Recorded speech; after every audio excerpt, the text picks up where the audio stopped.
아들이십니다. 그래서 어떤 이들은 이 예수님을 환영하기 위해서 겉옷을 길에다 펴고요. 또 어떤 이들은 나뭇가지를 꺾어서 흔들면서 호산나 주의 이름으로 오시는 이여 찬송하리로다 하고 야단법석을 떨고 있습니다. 이렇게 온 예루살렘 성이 시끄러운데 그 당시 잘 나간다는 사람들, 소위 말하는 로마 총독부 사람들, 헤롯 왕궁의 사람들, 또 바리새인들, 제사장들, 이 사람들은 온데간데 없습니다. 하나님이 오신다는데 왜 이들은 꼼짝달싹도 하지 않는 것일까? 그 이유는 믿지 않기 때문입니다. 아니, 믿을 수 없었습니다. 아니, 어떻게 하나님이 사람이 될 수 있단 말인가? 천지가 개벽하여도 하나님이 이 땅에 오실 리는 없다 라고 이들은 굳게 믿었습니다. 이 사람들이 이렇게 믿고 나오지 않는 것에 대해서 우리가 이렇다 저렇다 말할 자격은 없습니다. 더욱이 만일 우리 믿음이 그냥 마음에 평안을 주는 것뿐이라면 왜 안 믿냐고 시비 걸 이유가 없습니다. 또 만일 우리 믿음이 병을 고치는 데에만 쓸모 있다면, 그리고 그 이상 그 이하도 아무것도 아니라면 뭐 믿어도 좋고 안 믿어도 좋은 것이라면 내버려 둬도 내버려 둘 수밖에 없습니다. 그런데 그렇지 않습니다. 예수를 믿고 안 믿고는 우리 인생에 매우 치명적인 사건입니다. 저는 금요일에 우리 60세 이상의 노인들이 모이는 속회, 꿈쟁이 속회에서 제가 말씀을 가르치고 나서 이렇게 여쭤봤습니다. 예수 믿는 것이 현실에 어떤 도움이 됩니까? 그랬더니 이구동성을 하시는 말씀이 예수를 믿고 이 나이가 되어 보니까 이제는 세상에 무서운 것이 없대요. 아무리 어렵고 두려운 일이 닥쳐도 이제는 하나도 무섭지가 않다는 겁니다. 염려, 근심 이제 하지 않는다는 거예요. 또 뭐가 있습니까? 그랬더니 또 하나 중요한 것. 죽음이 무섭지 않대요. 젊어서는 죽음이 두려웠는데 이제는 언제든 죽어도 좋다. 그리고 80 넘으신 분들은 빨리 가도 좋다. 이렇게까지도 말씀을 하셨습니다. 세상 사람들이 제일 무서워하는 게 뭐죠? 앞날에 대한 불안입니다. 근데 그게 다 해결됐어요. 그 늙어가면서 사람들이 두려워하는 게 또 뭡니까? 죽는 겁니다. 근데 죽음의 문제도 다 해결했습니다.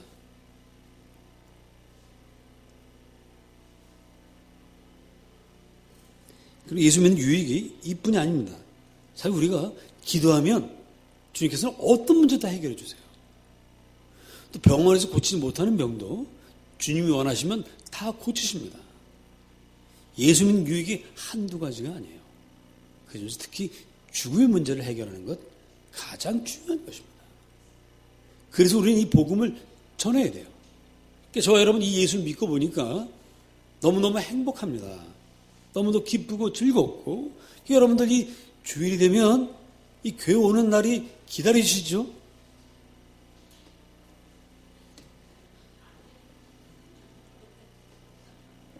아니, 저 여러분 아멘을 기다리는 게 아니라 목이 말라서.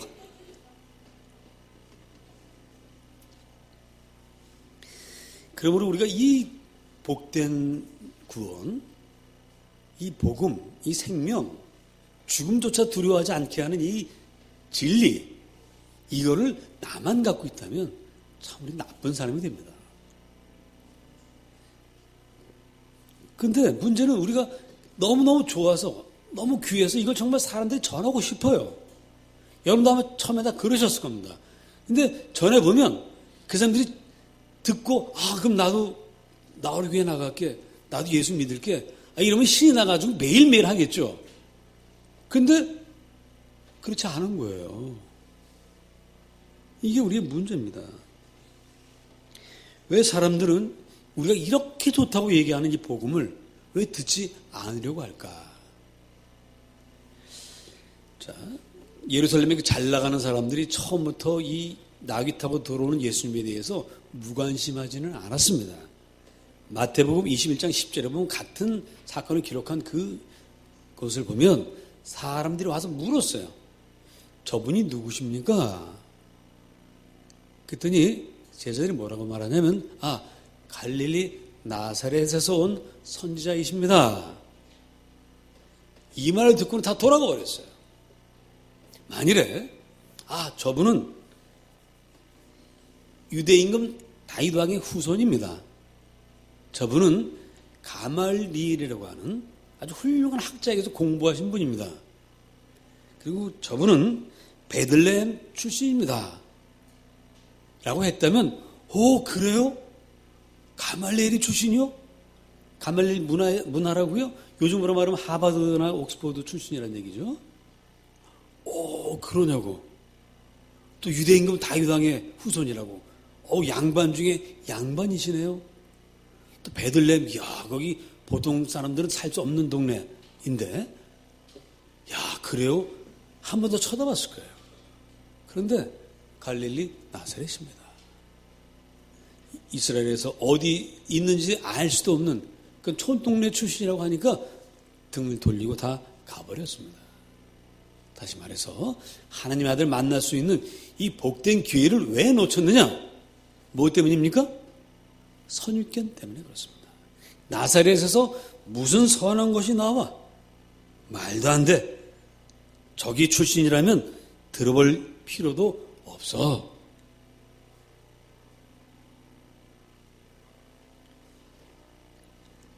나사렛에서는 선한 것이 나올 수 없다는 이스라엘 사람들의 선입견. 이건 이 사람들만 가진 것이 아니라 나중에 예수님의 제자가 됐던 나다나엘이라는 사람도 처음에 예수 믿을 때 이게 걸림돌이었어요. 자기 친구가 예수 믿자. 그래? 누군데? 나사렛 출신이야. 나사렛에서 무슨 선한 것이 나온다고 너는 그분을 믿으라고 하냐? 그랬더니 친구가 그런 소리 하지 말고 한번 와서 보기나 해. 네 선입견 갖고 있지 말고 한번 와서 보기만 해. 그만큼 선입견이라고 하는 건 우리에게 정말 새로운 진리를 받아들이는 것을 강력하게 막는 아주 안 좋은 것입니다. 선입견 때문에 우리는 중요한 것을 놓친 일이 참 많습니다. 사울왕은 이스라엘의 첫 임금이에요. 하나님께서 특별히 선택한 왕입니다. 그런데 사울이 왕이 돼서 왕권이 강력해지고 나라가 커지자 교만해지게 합니다. 하나님 영역을 침범하고 하나님의 뜻을 거스릅니다. 그래서 하나님께서 안 되겠다. 이제 이 왕을 바꿔야 되겠다. 그래서 다윗을 세우십니다. 이때 이 뜻을 사울에게 분명히 말씀하세요. 넌 이제 아니야. 너 이제 왕위에서 내려와. 다른 사람 세울 테니까. 그리고는 다윗을 왕으로 세웠어요. 자, 이제 문제는 이 사울이 이 왕권을 내어주고 내려와야 되는데 내려오지 않는다는 데 있습니다. 왜냐하면 사울은 자기가 왕이었다는 사실을 이제 포기할 수가 없어요. 왕이 기득권을 포기할 수 없습니다. 내가 왕이지 누가 감히 왕이 될 수 있어. 아무리 하나님의 뜻이라 할지라도 내가 왕이라는 사실을 나는 포기할 수 없어. 이렇게 붙잡고 있습니다. 선입견과 기득권을 붙잡고 있습니다. 문제는 아무리 선입견에 붙잡혀서 기득권을 꼭 잡고 있어도 현실은 바뀐다는 거예요. 현실이 바뀌기 시작합니다. 다윗이 전쟁 때 나갔습니다. 빛나는 공을 세웠습니다. 골리앗을 죽였습니다. 그리고 사울과 함께 개선해서 돌아옵니다. 자, 어느 사이에 소문이 퍼졌는지 여인들이 사울을 환영하러 나와서 이렇게 노래합니다. 사울이 죽인 자는 천천히요, 다윗이 죽인 자는 만만이로다. 이제 여론이고 무엇이고 다 바뀌었어요. 사울 왕으로서는 도저히 인정할 수 없는 그런 노래이지만 그것이 바로 현실입니다. 현실이 이제 바뀐 것입니다. 사울은 하나님의 뜻을 인정해야만 했습니다. 내가 왕이라는 선입견을 이제 내려놓고 새로운 현실을 받아들여야만 했습니다. 근데 그걸 하지 않았기 때문에 사울이 어떻게 됐습니까? 결국 비참하게 죽게 되고 사울의 일가족들도 완전히 다 풍비박산, 지리멸렬 다 망하게 됐습니다. 선입견이라고 하는 건 누구에게나 다 있고요. 선입견이라는 것이 무조건 나쁜 건 아니에요. 선입견이 없으면 우리는 아무것도 결정할 수 없습니다. 선입견이 있기 때문에 이미 가지고 있는 생각이 있기 때문에 어떤 일을 생각하고 받아들일지 말지를 결정할 수 있는 거예요. 선입견이라고 하는 건 우리에게 매우 중요한 것입니다. 문제는 이 선입견이 바뀌어서는 안 되는 진리라고 믿는 데 있어요. 선입견은 끊임없이 바뀔 수밖에 없습니다. 왜? 세상이 바뀌기 때문에. 그리고 나라는 존재가 상대적이에요. 난 절대 항상 옳은 그런 하나님이 아니고 늘 틀릴 수 있고 잘못될 수 있는 사람입니다. 하나님만이 절대자이십니다. 하나님만이 변하지 않는 진리이십니다. 세상에 변하지 않는 것들도 있지만 변하는 것도 참 많습니다. 옛 것이 귀하고 나의 선입견이 귀하지만 새로운 것도 귀하고 새로운 생각들도 귀한 것입니다.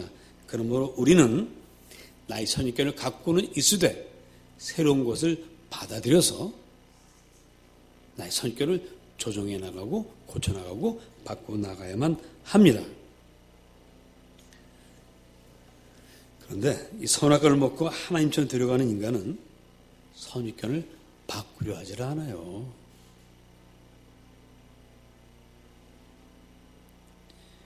많은 분들이 예수를 증거하면 이렇게 얘기합니다. 나는 예수 안 믿어도 성실하게 살면 되는 거 아닙니까? 착하게 살면 되지 꼭 예수를 믿어야만 합니까? 그냥 착하게 살다가 죽으면 그만이지 왜 꼭 예수를 믿어야 됩니까? 이게 그분들의 선입견이에요. 그 선입견에 사로잡혀 있는 한은 자기가 죄인이고 나쁜 사람이라는 것을 볼 수가 없습니다.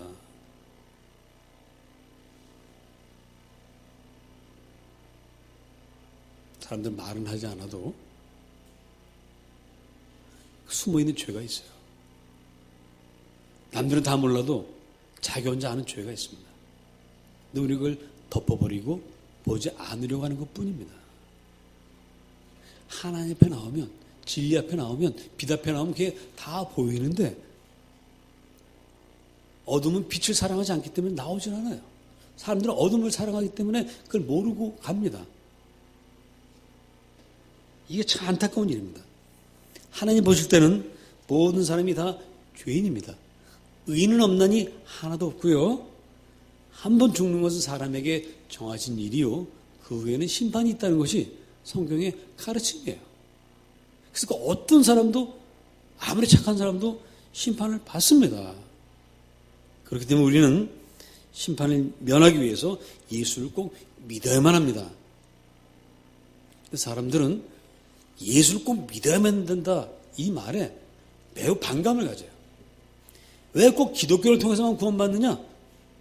이렇게 얘기합니다. 그래서 기독교는 가장 독선적인 종교다. 배타적이다. 이렇게 욕을 합니다. 묻겠습니다, 여러분. 기독교가 독선입니까? 맞습니다.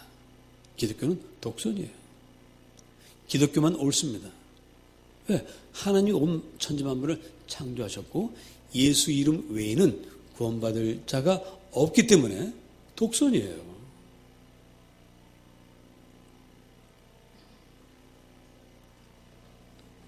독선이란 말은 우리만 옳다는 겁니다.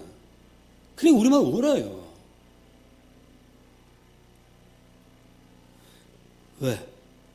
세상 어느 종교에 그 종교의 지도자가, 종교의 창시자가 죽었다가 다시 살아난 종교가 있습니까? 부처님이 죽었다 살아났습니까? 공자님이 죽었다 살아났습니까? 부처님의 무덤이 있고 공자의 무덤이 있습니다. 마음에서 무덤이 있습니다. 예수님만이 부활하셨어요. 이것만이 진리입니다. 만일 다른 종교에서도 죽었다가 살아난 그런 분을 자기들의 신으로 믿는다면 저도 그 종교를 인정하겠습니다. 그러나 그러지 않기 때문에 기독교만이 독선, 홀로 의롭고 홀로 옳습니다. 이제 문제는 이 독선이신 예수님을 어떻게 세상 사람들에게 전하느냐는 거예요. 이 방법이 문제입니다. 우리만 옳긴 옳지만 우리만 옳은 것을 어떻게 증거할 것이냐. 절에 가서 그 부처님의 목을, 그 불상의 목을 이렇게 쳐서 망가뜨리는 겁니까? 또 지하철에서 확성기를 들고 피곤해서 지쳐서 가는 사람들 그 귀에다가 확성기로 예수천당 불신족이 외치는 겁니까? 이게 우리가 독선이라는 것을 증명하는 방법일까요? 아니면 엄청나게 큰 교회당을 지어서 교회 세를 과시하면 되는 걸까요? 유럽에 가시면 제일 먼저 보게 되는 것이 그 어마어마한 성당들, 몇백 년씩 지었다는 그 성당들을 보게 되는데 그 성당들이 지금은 다 뭐예요? 관광지로 바뀌었습니다. 그런 것들이 독선이신 홀로 오르신 주님을 증거하는 방법이 아닙니다. 이사야 42장 2절을 보면 이사야 선지자가 이렇게 말합니다. 그는 외치지 아니하며 목소리를 높이지 아니하며 그 소리를 거리에 들리게 하지 아니하였다 그랬어요. 외적으로 막 요란을 떨면서 복음을 전해야만 우리가 독선임을 증명하는 것이 아니라고 성경은 말씀하고 있습니다. 주님이 세상에 믿지 않는 사람들을 구원하시는 데는 몇 가지 통로가 있습니다. 어떤 사람이 두 아들이 있었습니다. 둘째 아들이 아버지에게 재산을 미리 달라고 해서 먼 나라로 갔어요. 아버지와 함께 지내는 생활, 안정적인 그 생활이 이 아들에게는 너무 심심하고 재미가 없었습니다. 그 바깥 세상을 동경했어요. 도대체 바깥에 뭐가 있을까? 그래서 아버지 재산을 미리 좀 달라고 했습니다. 아버지, 제 재산을 먼저 주십시오. 그래서 아버지가 다 나눠줬어요. 그걸 들고 나갔습니다. 나가 살아보니까 세상이 만만치가 않아요. 결국 가진 재산, 이 사람이 여기 투자해라, 뭐 저게 뭐가 좋다, 이 말 저 말 듣다가 결국은 다 날리고요. 또 유흥에 돈을 다 쓰고 나서 이제 그가 고난을 겪기 시작합니다. 이리저리 치입니다. 그러다 마침내 돼지치기가 됐어요.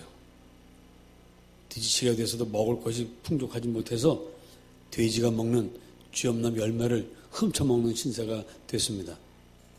그때 비로소 그 고난 중에 이 둘째 아들은 아버지의 집이 가장 좋은 곳이었구나 하는 것을 깨닫습니다. 그래서 그 고난을 통해서 이 둘째 아들은 아버지만이 정말 나를 사랑하시고 나를 위해서 모든 것을 주시는 분이구나 하는 것을 깨닫습니다. 그래서 아버지 집보다 세상이 더 좋다는 그 둘째 아들의 선입견은 이 고난을 통해서 깨졌어요. 이 사람은 선입견을 자기가 바꾼 것이 아니라 바뀜을 당했습니다.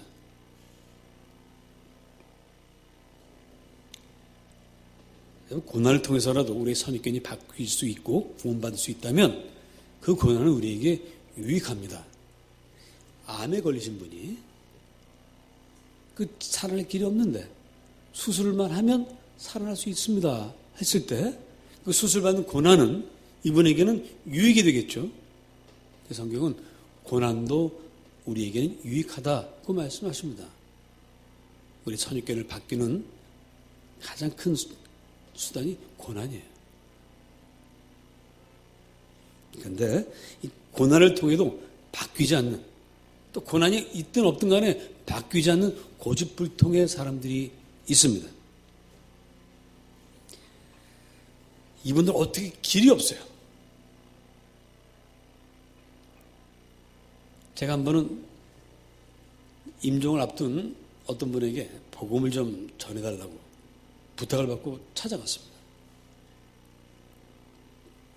그래서 그분에게, 병상에 있는 그분에게 복음을 한 30분 전했어요. 그랬더니 그분이 목사님 감사합니다. 저 같은 사람을 위해서 이곳에 오셔서 복음을 전해주셔서 감사합니다. 저도 예수 믿고 구원받으면 좋다는 게 이제 알겠습니다. 그러나 저는 믿을 수 없습니다. 그래요. 왜 그러십니까? 그랬더니 내가 지금 70평생 살면서 예수를 위해서 해드린 게 아무것도 없는데 사람이 양심이 있지. 어떻게 내가 이제 와서 예수님께 구원해달라고 할 수 있겠습니까? 그래서 제가 또 말씀을 드렸어요. 우린 그렇게 대단한 사람이 아닙니다. 우린 정말 벌레 같은 인생이기 때문에 이제라도 주님께 구원해달라고 부탁하는 것은 부끄러운 일이 아닙니다. 그렇게 얘기했어요. 그리고 제가 더 이상 어떻게 할 수가 없고 돌아왔습니다. 그 후에 그분이 어떻게 됐는지는 제가 잘 모르고 있습니다만은 어쨌든 그렇게 고집스러운 분들이 있습니다. 이런 분들이 어떻게 바뀔 수 있을까요?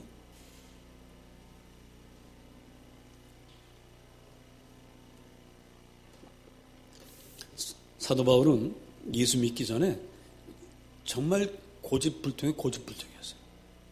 어느 정도로 고집불통이었냐면 예수를 믿는 그 스데반이라는 사람이 예수 때문에 돌에 맞아 죽어가는 것을 보았습니다. 그런데 참으로 이상하게도 이 스데반은 죽으면서도 화평한 얼굴로 하늘을 바라보며 찬양을 했어요. 이야, 참 이상하다. 사도 바울이 그 장면을 다 보았습니다. 뭔가 있는 거 아니겠습니까? 야, 도대체 예수에게 뭐가 있길래 저 사람 저렇게 죽어갈까? 한 번 정도 물어봤을 것 같아요. 근데 물어보지 않습니다. 그걸 보면서 예수 믿는 사람들을 더 핍박하려고 다메섹으로 갑니다. 그런 그 사울이 주님 만납니다. 사울아 사울아 내가 왜 나를 핍박하느냐? 이 음성을 직접 들었습니다. 주 니시오니까 나는 내가 핍박하는 예수라. 이 말에 사울이 뒤집혔어요. 그 선입견이 다 깨어지고 이제 예수를 주로 고백하고 예수의 복음을 위해서 살아가는 그런 사람으로 바뀌었습니다. 결국 우리의 구원은 우리에게 있는 것이 아니라 주님께 달려있는 것입니다. 주님이 구원이라는 복음을 주시면 받는 것이고 주시지 않으면 못 받습니다. 그래서 믿음은 하나님의 선물입니다. 우린 그 선물을 받은 복된 사람들입니다. 그런데 중요한 것은 여기서 정말 중요한 것은 만일 사도 바울이 스데반의 사건을 목격하지 않았더라도 그 음성을 듣고 예수를 믿었을까? 아닐 수도 있죠. 스데반 사건을 봤기 때문에 그때 이미 사울의 마음에는 금이 가기 시작한 거예요. 내가 이 잘못된 생각을 갖고 있는 것이 아닌가. 율법을 지켜야만 구원받는다고 내 생각이 잘못된 것은 아닌가. 저들 말처럼 예수를 믿으면 우리 힘으로 우리를 구원할 수 없으니 예수를 믿으면 구원받을 수 있다고 한 저 말이 혹 옳은 것은 아닌가라는 그런 생각을 갖고 있었던 것입니다. 그 회의 가운데 주님을 만났을 때 이 사람이 뒤집히는 거예요.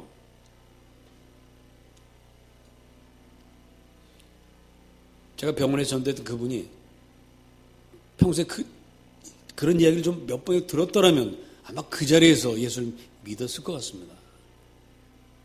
제가 임종하기 직전에 예수를 영접하게 한 분이 몇 분 계세요.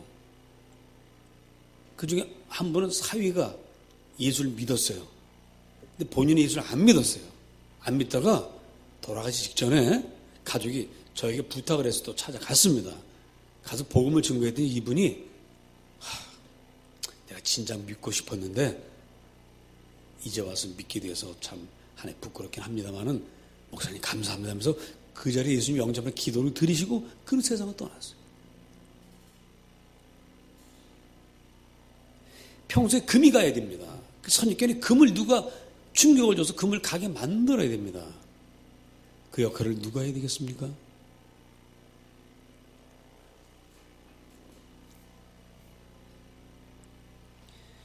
로마서 10장 17절 말씀하고 있습니다. 믿음은 들음에서 나며 들음은 하나님 말씀으로 말미암는다. 바로 들음, 듣게 만드는 일이 바로 우리가 할 일입니다. 저와 여러분이 세상 사람들에게 복음을 증언해야 합니다. 문제는 이 복음 자체가 아니에요. 복음도 굉장히 중요하지만 이 복음을 증거하는 사람이 누구냐가 매우 중요합니다. 제가 한 번은 어떤 참 노숙인을 이렇게 좀 잘해드린 적이 있어요. 근데 한 번 그 노숙인이 저한테 뭘 싸갖고 와서 나보고 먹으라고 주는 거예요. 모찌떡이야. 먹고 싶어요? 꾀지지한 그 모습으로 꾀지지한 손으로 그냥 목사님, 내가 좋아서 그걸 꼭 입고 갖고 있다가 며칠 동안 갖고 있었는지 모르지만 그걸 주는 거예요. 먹고 싶어요? 그것도 안 먹을 수 있어요? 믿음으로 먹었습니다. 탈이 안 났습니다. 여러분이 복음을 증거하는데 어떤 사람이가 중요합니다. 세례요한이 어느 날 예수님이 지나가는 것을 보면서 제자들에게 얘기합니다. 얘들아, 세상 죄를 지고 가는 하나님의 어린 양이 가신다. 그랬더니 그 중에 한 사람이 안드레가 그날부터 예수님을 따라오기 시작했어요. 세례요한이 사기꾼이라면 그 말 듣겠습니까? 안드레는 세례요한이 파트로 매주를 쓴다고 해도 믿은 거예요. 여러분들이 하는 말이면 파트로 매주를 쓴다고 해도 세상 사람들이 믿을 수 있기를 주님의 이름으로 축원합니다. 그런 사람이 되셔야 돼요. 그래서 여러분의 삶이 평소에 그리스도의 향기가 나야 됩니다. 여러분들이 완벽해서 나는 향기가 아니라 흠이 있고 실수가 많은 사람이지만 그래도 인간을 사랑하고 하나님을 사랑하는 그 마음이 중요한 거예요. 그러면 이분은 정말 내가 의지할 수 있고, 비록 이분도 참 승질 날 땐 화도 내고 참 그렇긴 하지만 참 믿을 수 있는 분이다. 이게 중요합니다. 여러분들이 그리고 여러분의 신앙을 증명해야 돼요. 평소에. 자, 오늘 주님이 오십니다. 그런데 사람들이요, 겉옷을 길에다 펴는 거예요. 이것을 본 사람들이, 이것을 본 예루살렘 잘 나간다고 하는 사람들이 다 충격을 받습니다. 왜? 겉옷이라는 게 뭐냐? 이스라엘의 겉옷은 낮에는 겉옷이지만 밤에는 이불이에요. 이 사람들 겉옷 한 벌 갖고 평생을 삽니다.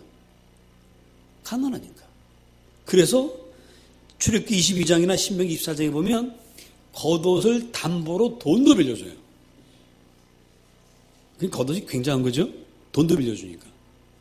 근데 한 가지 더 재밌는 건요, 낮에 겉옷을 담보로 돈을 빌려줬잖아요. 근데 저녁까지 돈을 못 갚았어.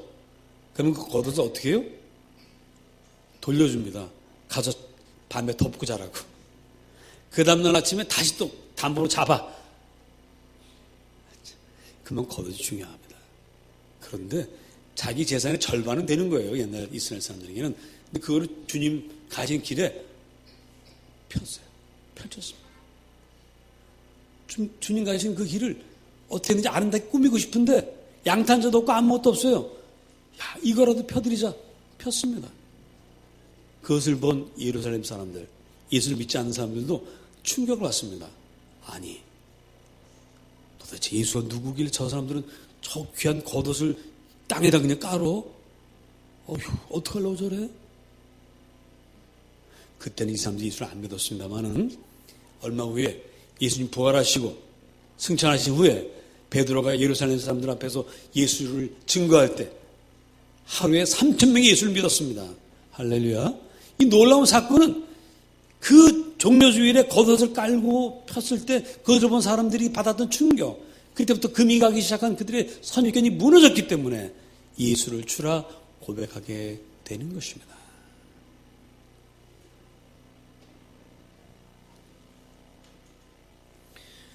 사람들이 예수님 믿을 수 있도록 그들의 선입견을 그물가게 하도록 여러분들은 무엇을 펼치시겠습니까?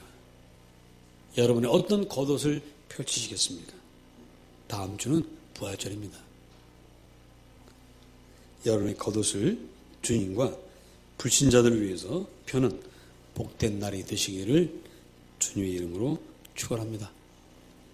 한 분 이상에게, 여러분 주변에 있는 한 분 이상에게 죽음을 이기시고 부활하신 하나님, 독선이신 주님, 그분을 꼭 증거하시기를 바랍니다. 더 좋은 건 그 중에 한 분이라도 손을 잡고 다음 주에 여기 오시면 더 좋고요. 그것은 하나님이 하실 일이고, 여러분 겉옷을 펼쳐서 주님을 영접하는 여러분의 삶 속에 주님 놀라운 축복이 임하기를 축원합니다. 기도합시다.